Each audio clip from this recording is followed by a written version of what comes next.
হ্যাঁ রোক কেসে আরেকটু কোনো সাইড ঘুরেন ঘুরেন। হ্যালো এভরিওয়ান, আসসালামু আলাইকুম। আশা করি সবাই ভালো আছেন। আগের একটা ভিডিওতে যেহেতু আমি দেখাইছি কিভাবে আমরা বাগান থেকে পেঁপে সংগ্রহ করি, তো এর জন্য আজকে এই জায়গাটা স্কিপ করে গেছি। আজকে আর ওগুলো কিছু দেখাই নাই। আজকে আমি আপনাদের নিয়ে যাবো সোজা আড়তে। আর এইদিকে আজকে আমাকে হেল্প করতেছে আমাদের আরেক নতুন অতিথি। সে হচ্ছে আমার ফ্রেন্ডের ওয়াইফ। সে অনেক ভালো মনের একজন মানুষ। সে আমাদের এইভাবে হেল্প করে যায় এই বাগানের একদম শুরুর থেকে। তো তার কথা বলে শেষ করা যাবে না, হয়তোবা আগের ভিডিওগুলো তাকে কোনো কারণে আনতে পারি নাই। আর এইদিকে আমাদের গাড়ি লোড দেওয়া শেষ। আজকে আমি ভিডিও এইদিকে বড় করব না, কারণ আজকে আরতে যাব, ওইদিকে একটু সময় দেব আপনাদের নিয়ে। আমার একটা গাড়ি আগে চলে গেছে, আর এই গাড়িটাও লোড দেওয়া শেষ। আমি এখন রওনা দেব আরতের উদ্দেশ্যে।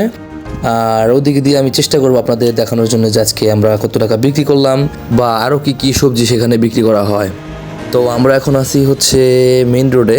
আমরা বেউথা বাজার থেকে মেইন রোড হয়ে এখন মানিকগঞ্জ বাস স্ট্যান্ডের দিকে রওনা হচ্ছি। আমরা সেখান থেকে মানিকগঞ্জ বাস স্ট্যান্ড হয়ে ডান দিকে যাব।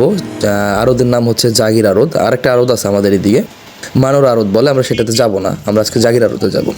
এই জারিচা রোড যেটা, এই দিকে গেল হচ্ছে মানোরার যে আড়তটা ওইটা, আর ডান দিকে আমরা যেদিকে যাইতেছি ঢাকা রোডে, এই দিকে হচ্ছে জাগির আড়ত। তো আসেন যাই।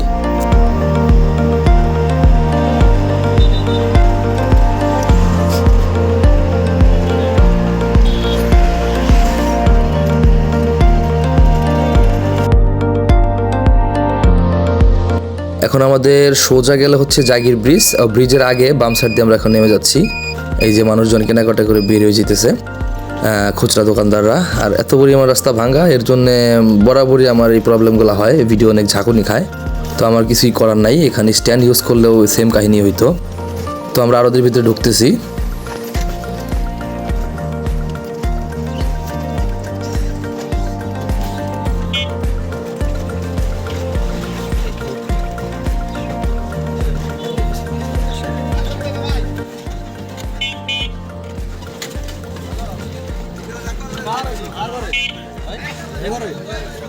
আমি আজকে ঢোকার সময় খেয়াল করলাম যে পেঁপে আজকে আরও দিয়ে নাই বললেই চলে। আমি ফার্স্ট আসলাম, আর আমার আগের গাড়িটা অলরেডি পৌঁছাই গেছে এখানে। আমি এখন নামলাম মাত্র, পরের গাড়িটা নিয়ে যে আমার আগের গাড়ি। তো এর ভিতরে নাকি অনেকে দামাদামি শুরু করে ফেলছে, আমি যতটুকু শুনছি। ওই যে আমার আড়তদার যে বৈশা আছে উনি, আর এই যে যে মাথায় হাত দিয়ে দাঁড়ায় রয়েছে ফোন হাতে, সে হচ্ছে পাইকার। ওনারা এখান থেকে মাল কিনে নিয়ে ঢাকা নিয়ে বিক্রি করে।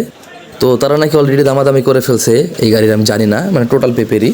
কারণ আরতদারের সাথে আমার সম্পর্ক অনেক ভালো, তো উনি এভাবে বেচাকিনি করলে আমি ওইভাবে কিছু বলি না। তার সাথে আমাদের অনেক দিনের সম্পর্ক। আর ওই যে মাঝামাঝি দেখা যেতেছে যে লোকটাকে, উনি হচ্ছে আজকে লিখতেছে। এই জায়গায় আরেকজন লোক থাকে অনেক সময়, তো এখানে উনি লেখে যে কত কত কেজি হইলো কিভাবে, আর পরবর্তীতে এগুলো হিসাব করা হয় আর কি। আবার বড় এটাই হইছে।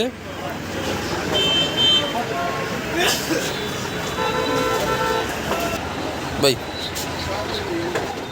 তো এই স্লিপটা নর্মালি ওই লোকই নিয়ে আসে, কিন্তু আজকে ভিডিওতে দেখানোর জন্য আমি নিয়ে আসলাম। তো এখন ওর নাম হচ্ছে মোতালেব ভাই। মোতালেব ভাই এখন হিসাব টিসাব করবে। আজকে আমাদের টোটাল মাল হয়েছে হচ্ছে 821 কেজি। আমরা 27 টাকা রেট পাইছি, খারাপ না, ভালো আলহামদুলিল্লাহ। আমাদের সব খরচ টরচ বাদ দিয়ে, গাড়ি ভাড়া টাড়ি এগুলো বাদ দিয়ে টিকছে হচ্ছে 20,300 টাকা। তো আরদের হিসাব আসলে কাঁচামাল, তো এগুলো রেট কখনো এক থাকে না, কখনো 20, কখনো 30 বা কখনো 15, মানে বিভিন্ন রেটে যায়। তো যাই হোক, আজকে আমাদের মালগুলো খুব তাড়াতাড়ি সেল হয়ে গেছে, ওয়েট করতে হয় নাই, যেহেতু বাজারে পেঁপে অনেক কম।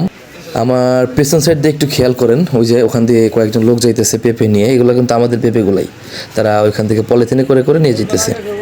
তো এই তো এখন টাকা পয়সা গুণ আমি বের হব, কিন্তু আজকে বের হওয়ার আগে আমি আপনাদের বাজারটা একটু ঘোরাই দেখাবো, যে আশেপাশে আর কি কি বিক্রি করতেছে তারা। যেহেতু আমার এদিকে আজকে সময় কম লাগছে, তো আমি একটু আশেপাশের ভিডিও করে আপনাদের দেখাই যে আরও কী কী বিক্রি হয়। সবগুলো তো আসলে সম্ভব না।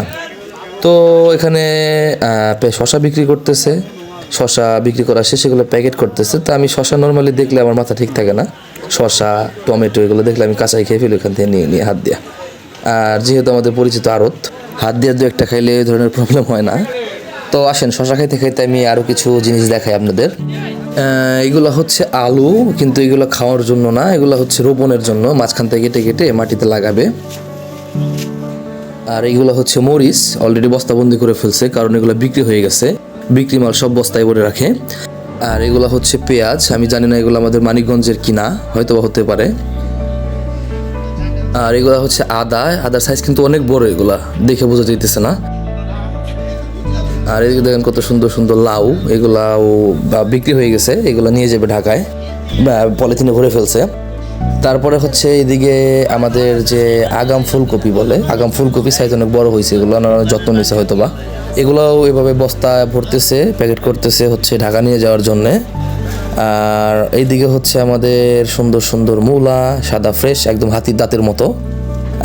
কেউ এভাবে বস্তায় করে নিয়ে যাইতেছে, আবার কেউ এভাবে ক্যারেটে করে নেয়, যার যেভাবে সুবিধা হয় সে ওইভাবেই নেয়, যেন মাল নষ্ট না হয়। এইখানে কে যেন বেগুন, পটল আর হচ্ছে করলা রাখছে নেওয়ার জন্য, এগুলো বিক্রি হয়ে গেছে। আর এদিকে আছে মিষ্টি কুমড়া। আর এই সবজিগুলো কি পরিমাণ ফ্রেশ দেখলেই বুঝতে পারতেছেন। আর ওদের সবসময় ভালো মালগুলো আগে বিক্রি হয়ে যায়, আর সব মাল এইভাবে পলিথিনে করে প্যাকেট করে নিয়ে যাওয়ার জন্যে। তার পাশের আরোতেই বেগুন ভরতেছে, এগুলাকে বলে তাল বেগুন, লম্বা বেগুন আছে এইদিকে। আমার অলরেডি ডাক পড়ে গেছে, আমি এইভাবে বাজার ঘুরি কিন্তু আজকে আর সম্ভব হইতেছে না, পরবর্তীতে আবার দেখাবো অন্য কিছু। তো আজকের মতো এ পর্যন্তই, ভালো থাকবেন, আসসালামু আলাইকুম।